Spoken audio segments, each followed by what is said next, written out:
Hi, everybody. Welcome back to the channel. And we're going to be doing day one of our meditations for the month of November for the Holy Souls.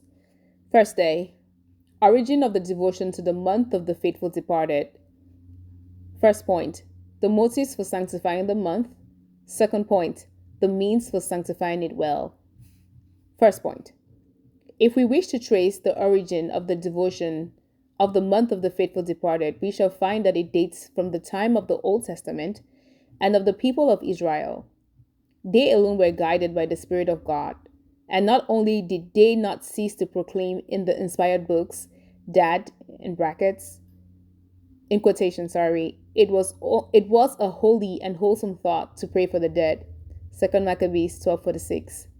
But they likewise made rules for the length of time that these prayers were to continue. In each family, it was enacted that the mourning should not cease until a whole month had been passed in tears and supplications. Thus, when the patriarch Jacob died, his sons wept and offered up prayers during the space of 30 days. In later times, the faithful, stimulated by these ancient and well-authorized practices, have consecrated an entire month to the relief of the holy souls in purgatory. And as the church celebrates on the 2nd of November, the commemoration of the faithful departed, this month has been chosen as the most appropriate for the observance of the month of the souls in purgatory, a devotion which has received the sanction of sovereign pontiffs who have enriched it with spiritual favors. Hail, then, with pleasure, O Christian soul, the dawn of this beautiful month, which answers so fully to the aspirations of your piety and the needs of your heart. It will recall to your mind the most tender family remembrances, the most sacred of promises, the most touching farewells. It will excite your compassion for relatives and friends who, because they are in misery and suffering, ought to be still dearer to you. Yes, the dignity of these unfortunate souls, the intensity of their sufferings, their utter inability to help themselves, the glory of God, your own personal interest, all these press you to visit them, and come each day of this blessed month to their aid.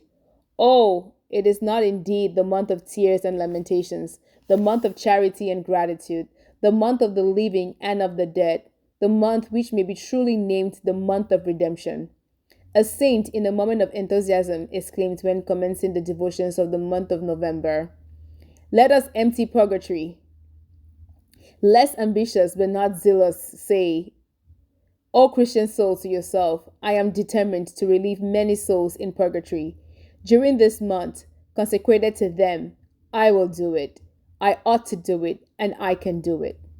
Second point, in order to celebrate well this month of the faithful departed, make today the following resolutions and observe them faithfully. Each morning, offer to God for the souls in purgatory all the merits of your different works, all your sufferings, and of your good deeds. Say on first waking, O God, I offer everything today for thy greater glory and the relief of my deceased relatives. Arrange a fixed hour for reading attentively the daily chapter of the month of the souls in purgatory. It would enlighten your mind and touch your heart, and be careful never to omit it. Go sometimes, if you have an opportunity, to the cemetery and offer a prayer for the repose of those you love who lie buried there. Set apart one day in each week to pray more, especially for the souls in purgatory. Take, for instance, Wednesday, and on that day hear Mass for this intention. In the course of the month, give an alms to the poor and offer several fervent communions of the holy souls. Do this, O Christian soul, and at the end of the month you will have sent to join the church triumphant in heaven, a great number of souls who now weep and mourn in the flames of, in brackets, the church suffering, purgatory. What a subject of consolation and of hope will not this be to you? Arise, says St. Bernard. Hasten to the relief of the souls of the dead. By your supplications, invoke the divine clemency for them. By your tears, implore mercy for them. By your prayers, intercede for them. By the sacrifice of the Mass, make satisfaction for them. Ransom them with your alms and good works, and open to them the gates of heaven. Example, The following account of a wonderful cure obtained through the intercession of the souls in purgatory during the month of November is perfectly authentic. During several years, said the narrator of the fact, I suffered from a very painful illness which reduced my body to a skeleton, and my life was little else than a martyrdom, which could only end in the grave. I had consulted eminent medical men, but their remedies, with rare exceptions, gave no relief. I became still weaker, and finding I had nothing to hope for from science, I laid aside all remedies and determined to have recourse to the souls in purgatory, who understand so well the mystery of suffering. The month of November, which is especially consecrated to them, was about to begin, and I resolved to observe it with all possible fervor and end with a good communion. My relatives and many pious friends joined their prayers to mine.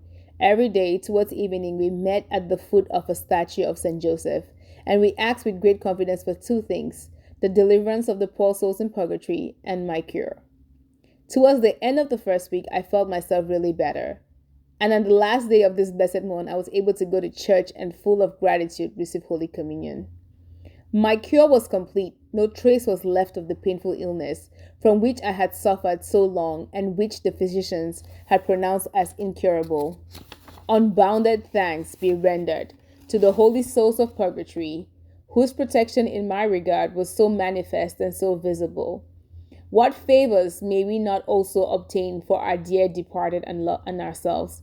If we devoutly celebrate this month, let us then have courage and confidence.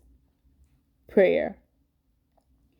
Good and merciful God, deign to grant the fervent prayers that we offer Thee during this month of blessings. We resolve to consecrate every day and every hour of it to the relief and deliverance of the captive souls who cry to Thee and to us from the depths of their dark dungeon. Lord, call Thy children and our brethren to eternal repose, and may perpetual light shine upon them. May they rest in peace. Requiescant in pace. And that's the end of day 1. And I will see you guys in the next video for day 2. Have a blessed day. Bye.